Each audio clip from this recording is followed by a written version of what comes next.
He spoke of a place where love was the worship of kings and rage was the vilest sin.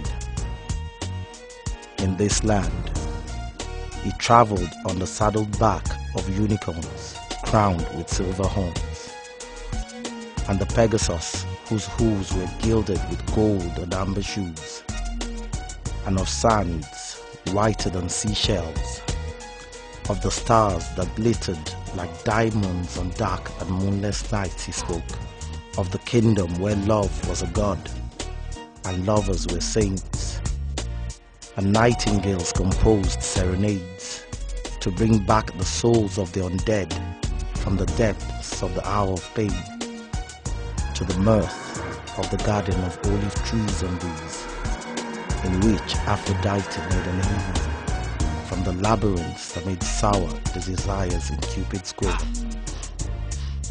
He then spoke of the passions of flame, whose purity is drowned in shame, a passion without a name, whose waters can never be tamed, that flowers even in chains, that simple folks pronounce and say, that towers above the courage of the damned and the deeds of the charmed. He found that blood is thicker than water, and love is stronger than blood, and virgins could be unchaste, and in a brothel could leave the heart of saints. He spoke of the rich fool that sought to buy honor, and the poor fool that begged for honor.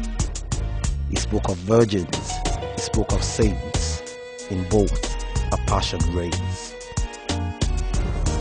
He spoke of the evil of cages, then he spoke of the reason for bonds and bridges, and of vows that shackles the essence of souls, love for love's sake or love for sale, love for love's sake or love for grace. If concealed, time shall reveal love's rage. Speak not the dialect of snakes, not even for love's sake. For it is only in suicide love avenges itself. If killed before its time, it dies forever, never to again smile. It dies forever. It does not fight for life, and only in death can it find rebirth, the sunny side of a poisonous suicide. Then he spoke of a solemn garden of dark and comely lips that sang hosannas and psalms and lived for the eclipse of dawns. For the day returns, escorted by the temper of storms, and the red birds of paradise with the proudest hue of beaks, that all the days of their lives are humbled by the mangrove swamp.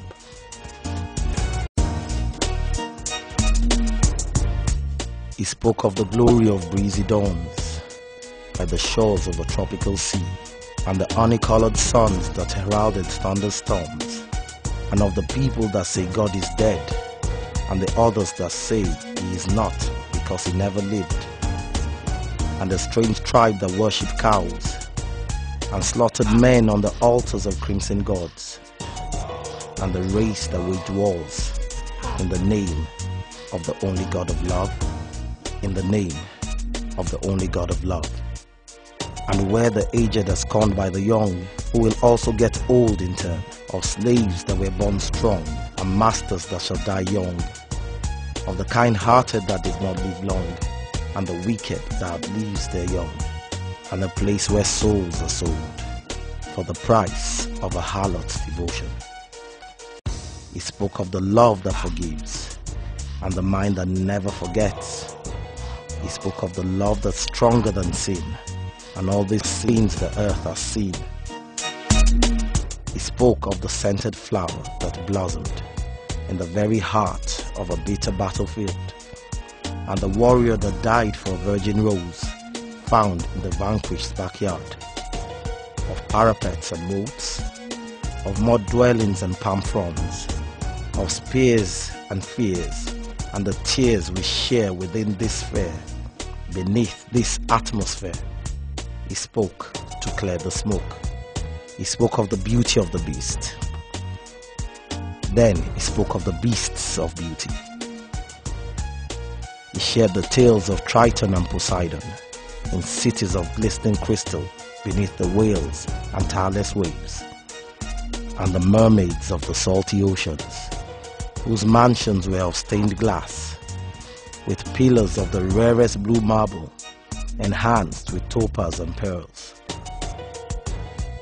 and of the swift tiger sharks that make prey of seals and stingrays on the great plains of the obscure deep, and the sea turtles that fly above submerged mountains, and of the flower of many colors that can only be found on the summit of aquatic hills, and how a rainbow shimmers at dawn in the firmament of the Neptune sky, of the sea beasts and sea folks, and men who have no souls.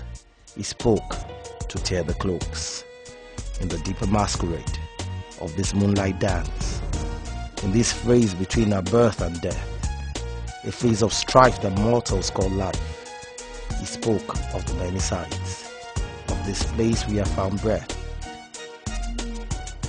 and of the Lamb whose crest of mercy was perfected by death. He spoke of the moment of doves, the paradise of the Creator's rest.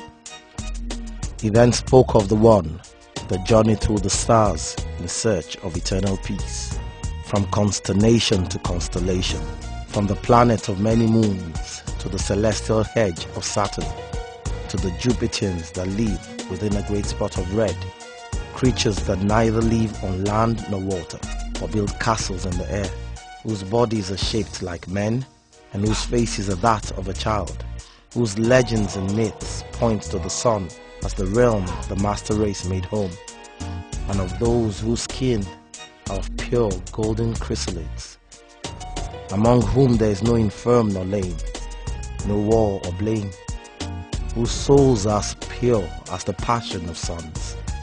He spoke of the untruth that warms and the cowardice of gods in this world of many wrongs.